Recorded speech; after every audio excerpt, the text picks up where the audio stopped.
Assalamualaikum warahmatullahi wabarakatuh dan salam sejahtera untuk kita semua.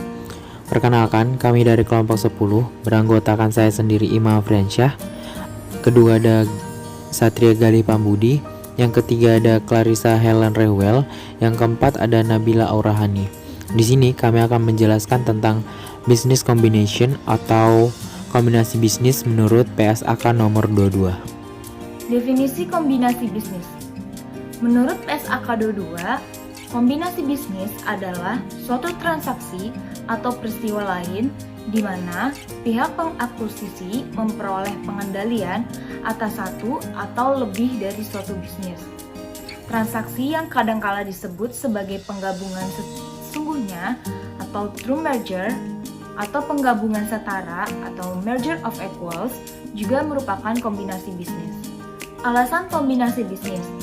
Secara umum, tujuan dan kombinasi bisnis adalah meningkatkan profitabilitas dan efisiensi.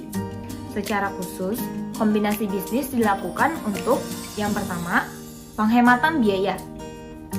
Dengan kombinasi bisnis, berbagai biaya bisa dihemat. Di antaranya, biaya gaji berbagai manajer, biaya penelitian produk baru. Biasanya produk tersebut sudah ada di perusahaan yang diakuisisi, dan biaya penelitian dan pengembangan. Yang kedua, mengurangi risiko.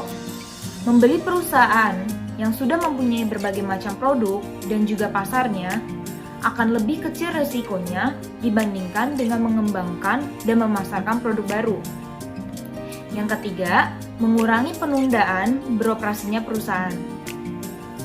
Membeli perusahaan yang sudah mempunyai berbagai macam fasilitas dan sudah memenuhi berbagai macam aturan pemerintah akan lebih cepat dibandingkan dengan mengembangkan sendiri atau mendirikan perusahaan baru. Yang keempat, menghindari pengambil alihan oleh perusahaan lainnya. Salah satu cara untuk menghindari pengambil alihan oleh perusahaan lain adalah dengan melakukan kombinasi bisnis. Yang kelima, memperoleh aset tidak berwujud.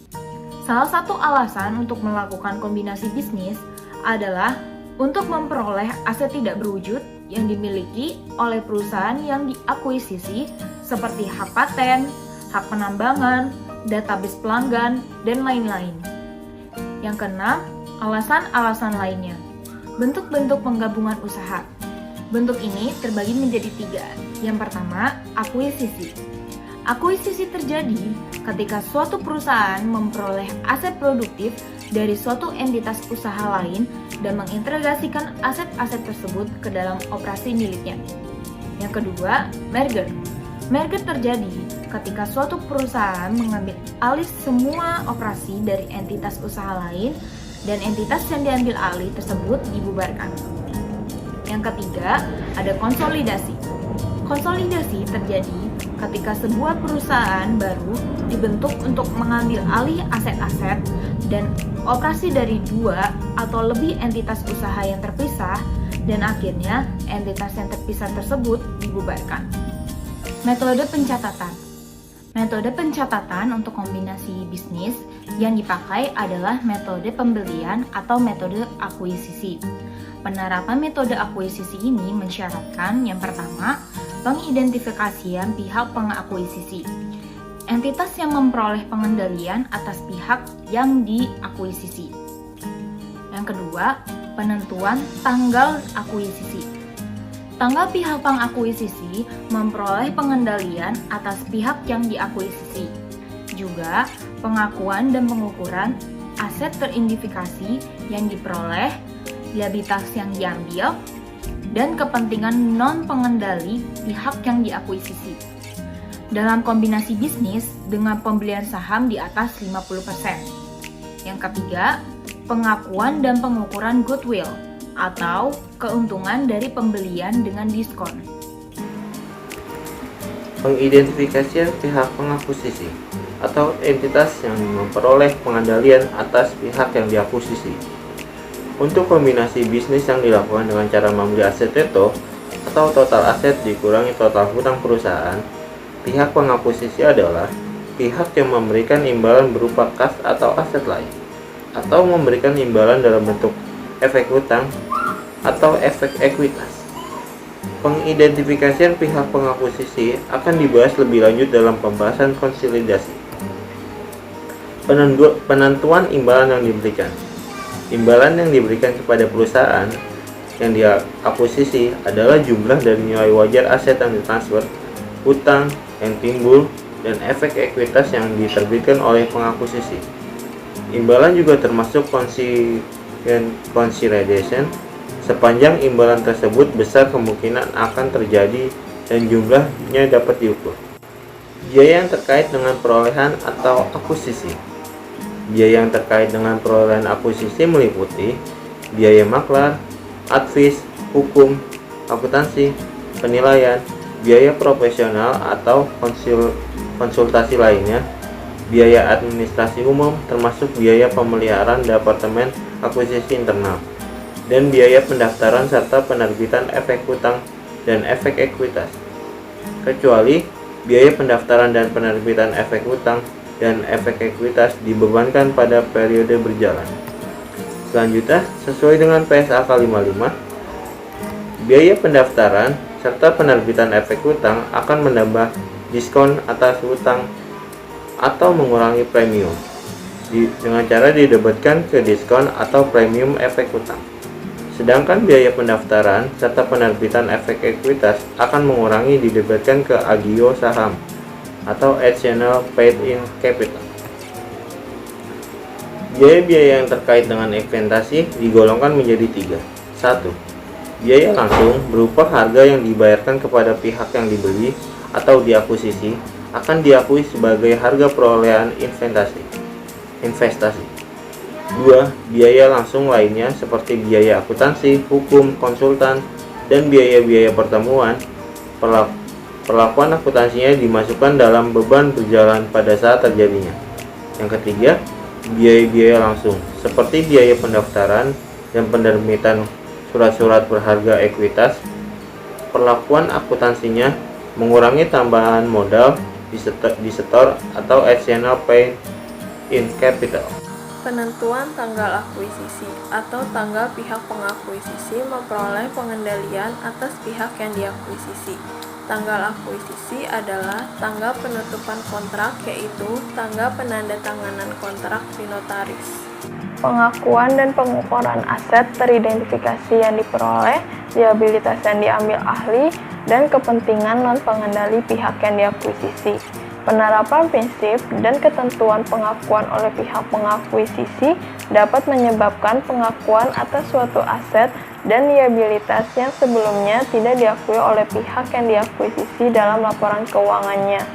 Pengukuran aset teridentifikasi dan liabilitas yang diambil ahli menggunakan nilai wajar yang mengacu pada SAK yang mengatur masing-masing aset dan liabilitas tersebut. Sedangkan pengukuran kepentingan non-pengendali didasarkan pada nilai wajar atau berdasarkan proporsi aset neto teridentifikasi. Pengakuan dan pengukuran goodwill atau keuntungan dari pembelian dengan diskon.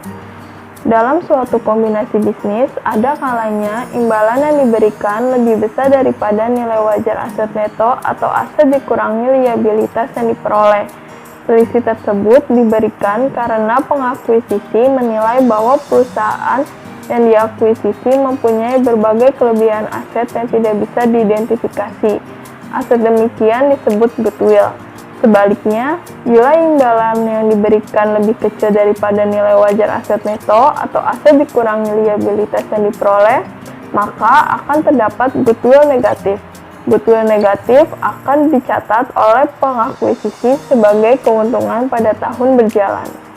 Perhitungan goodwill didapatkan dari goodwill sama dengan biaya akuisisi dikurang jumlah aset neto teridentifikasi yang diambil. Penjelasannya bahwa setiap akhir periode dilakukan pengujian atas goodwill. Apakah terjadi penurunan atau tidak? Bila nilainya turun, goodwill harus dikurangi. PSAK nomor 22 dan IFRS 3R Business Combination. PSAK 22 dan IFRS 3R Business Combination. PSAK nomor 22 merupakan standar akuntansi yang telah diadopsi dari IAS nomor 22 yang mengatur tentang business combination. Namun kemudian tidak berlaku lagi karena telah diganti oleh IFRS nomor 3 yang berlaku efektif semenjak 31 Maret tahun 2004. Nah, adapun perbedaan pada PSAK 22 tahun 1994 dengan PSAK 22 tahun 2010, yang pertama pada ruang lingkupnya. Pada tahun 1994, kecuali pada Under Common Control dan Ventura bersama, sedangkan pada tahun 2010 kecuali pada UCC, Ventura bersama, dan akuisisi aset. Yang kedua ada metode pencatatannya. Pada tahun 1994 menggunakan dua metode, yaitu purchase dan polling of interest, sedangkan pada tahun 2010 menggunakan metode akuisisi. Selanjutnya ada biaya akuisisi. Pada tahun 1994 menggunakan komponen harga perolehan, sedangkan pada tahun 2010 dibebankan periode berjalan. Selanjutnya ada pengukuran aset dan liabilitas. Pada tahun 1994 panduan tersendiri untuk menentukan nilai wajar, sedangkan pada tahun 2010 mengikuti SAK lainnya. Selanjutnya ada akuisisi bertahap. Pada tahun 1994 diukur dengan nilai wajar pada saat perolehan tidak ada penilaian kembali, sedangkan pada tahun 2010 diukur kembali dan selisihnya diakui menjadi laba atau rugi. Selanjutnya ada non pengendali. Pada tahun 1994 berdasarkan nilai tercatat neto, sedangkan pada tahun 2010 berdasarkan nilai wajar atau porsi aset identifikasi. Dan yang terakhir ada goodwill. Goodwill pada tahun 1994 merupakan induknya dan diamortisasi dan negatif goodwill diakui. Sedangkan goodwill menjadi entity dilakukan dengan cara impact jenis dan penggabungan usaha. Nah, menurut PSAK nomor 22 tahun 1999 terdapat di paragraf ke-8 jenis penggabungan usaha terbagi menjadi dua. Yang pertama ada akuisisi dan yang kedua ada penyatuan kepemilikan. Nah, akuisisi sendiri merupakan penggabungan dua jenis perusahaan yang mana salah satu perusahaan tersebut memiliki kendali atas operasi perusahaan dan aktivitas netonya.